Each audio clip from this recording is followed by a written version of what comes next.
अस्सलाम वालेकुम। आज हमने पढ़ना है relationship of biology to other sciences. इससे पहले हमने बायो की डेफिनेशन, इसका इंट्रोडक्शन पढ़ा था। तो आज हमने ये पढ़ना है बायोलॉजी जो साइंस की ब्रांच है, इसकी बाकी साइंसेस की जो ब्रांचेस हैं उसके साथ किस तरह का रिलेशनशिप है। The inter-relationship among different branches of sciences can not be denied.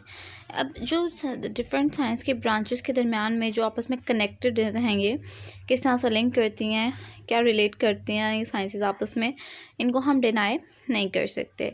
Biology includes information on various aspects of living things. Biology के अंदर किस टाइप की इंफॉर्मेशन आती हैं, लिविंग थिंग्स के रिलेटेड जितने भी एस्पेक्ट्स होते हैं वो सारे की सारी इन्फॉर्मेशन हमारी बायोलॉजी में आ जाती है, क्योंकि बायो मीन्स होता है लाइफ, लॉजी मीन होता है स्टडी। तो लाइफ मतलब कि जितना भी लिविंग थिंग मटेरियल एस्पेक्ट है वो सब का सब हमारे बायोलॉजी में आ जाता है।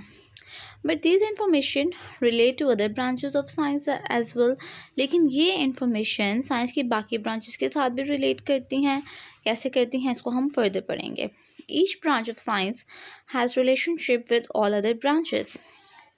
तो साइंस की जो हर एक ब्रांच है, हर एक ब्रांच साइंस की बाकी दूसरी ब्रांचेस के साथ रिलेट करती है। For example, when studying the process of movement in animals, animal के अंदर जो मूवमेंट होती है उसका पूरा एक प्रोसेस होता है। वो प्रोसेस किस तरह से जब हम उसको स्टडी करते हैं तो बायोलॉजिस्ट रेफर करते हैं law of motion in physics में, जो हम लॉज पढ़ते हैं मोशन के, तो बायोलॉजिस्ट उस लॉ को प्रेफर करते हैं।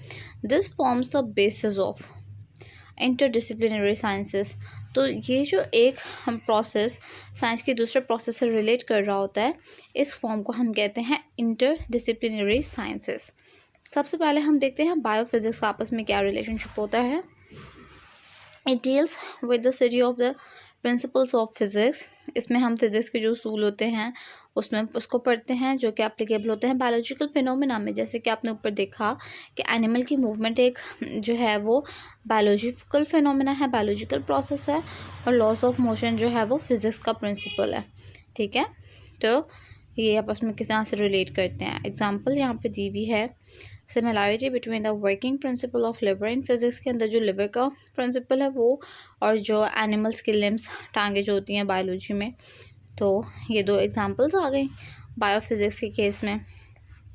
उसके बाद बायोकेमिस्ट्री, ये सबसे मज़े का कॉम्बिनेशन है biochemistry.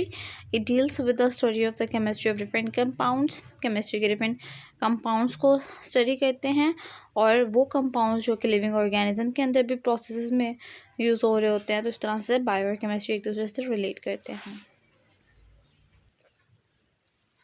For example, the study of basic metabolism of photosynthesis and respiration involves the knowledge of chemistry। जिस तरह से बायोलॉजी में प्रोसेसेस होते हैं, फोटोसिंथेसिस का होता है, रेस्पिरेशन का होता है, इन प्रोसेस में जो कंपाउंड्स यूज़ होते हैं, जो कंपाउंड्स कन्वर्ट होते हैं, वो केमिस्ट्री के होते हैं, वो केमिस्ट्री के नॉलेज इसमें इन्वॉल्व होती है। तो ये एग्जांपल हो गई बायोकेम की। अब है बायोमैथमेटिक्स या biometry. It deals with the study of biological process. इसमें भी हम बायोलॉजिकल प्रोसेसेस को स्टडी करते हैं मैथमेटिकल टेक्निक्स और टूल्स को यूज़ करते हुए। ठीक है, एग्जांपल में क्या आता है कि हमने कोई डाटा गैदर करना होता है एक एक्सपेरिमेंटल वर्क के बाद, और बायोलॉजिस्ट को क्या करना होता है, उसमें मैथमेटिक्स के रूल्स को अप्लाई करना होता है। जैसे आप बायोस्टैट्स में पढ़ते हैं, अगर आप फॉरेस्ट का, प्लांट्स का या किसी भी सोसाइटी में ये सब एक लिविंग ऑर्गेनिजम्स का डाटा कलेक्ट कर रहे होते हैं, लेकिन उसमें जो डाटा आप कलेक्ट कर लेते हैं उसको सॉल्व करने के लिए फिर आपको फार्मूलाज अप्लाई करने होते हैं, तो वो सब कुछ आ जाता है बायोमैथमेटिक्स में। इसके बाद आता है biogeography. It deals with the study of the occurrence and distribution of different species of living organisms. इसमें क्या आ जाएगा, बायो मीन्स लाइफ, जियो मीन अर्थ, ग्राफी मीन स्टडी। तो जितना भी डिफरेंट लिविंग ऑर्गेनिज्म की जो स्पीशी है डिस्ट्रीब्यूट हुई हुई है अर्थ पर, उसको हम स्टडी करते हैं बायोजियोग्राफी में। और ये अप्लाई करता है एक पर्टिकुलर, किसी भी एक पर्टिकुलर जगह के करेक्टरिस्टिक्स के नॉलेज के, उस जगह पे जो लिविंग ऑर्गेनिजम्स रह रहे हैं वहाँ पर क्या करेक्टरिस्टिक्स हैं उनकी।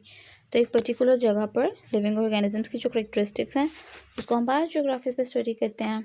उसके बाद आता है bio economics. It deals with the study of organisms अब यहाँ पर ऑर्गेनिजम्स की स्टडी की जाती है इकोनॉमिकल पॉइंट ऑफ व्यू से। एग्जांपल में हम देखते हैं कि कॉस्ट वैल्यू या प्रॉफिट वैल्यू एक वीट यील्ड की कितनी है, एक वीट कितना ग्रो करके कितना प्रॉफिट वैल्यू देता है, कितना कॉस्ट वैल्यू लगता है उसमें, ये सारा कुछ कैलकुलेट किया जाता है। बायो इकोनॉमिक्स और उसके बेनिफिट्स कितने होते हैं, लॉसेस कितने होते हैं, ये सारा कुछ डिटरमिन हम करते हैं बायो इकोनॉमिक्स में। यहाँ पर ये बायोलॉजी का जो बनाया हुआ है इन्होंने फिगर, जो कि इंडिकेट कर रहा है relationship of biology with other sciences. Biology chemistry है, बायो केमिस्ट्री, इसमें एग्जांपल हमारे पास फोटोसिंथेसिस और रिस्पायरेशन की आ जाती है। इसके अलावा इकोनॉमिक्स, इकोनॉमिक्स बायो इकोनॉमिक्स बनता है, इसमें बेनिफिट्स और लॉसेस देखे जाते हैं वाइल फाइनेंस के। इसके अलावा मैथमेटिक्स बायोमेट्री डेटा एनालिसिस किया जाता है इसमें। फिज़िक्स में बायोफिज़िक्स आता है, इसमें मसल्स और बोन्स को देखा जाता है मूवमेंट में। और जियोग्राफी में आ जाती है distribution of organisms. So it's all about the relationship of biology to other sciences. Thank you, अल्लाह हाफिज़।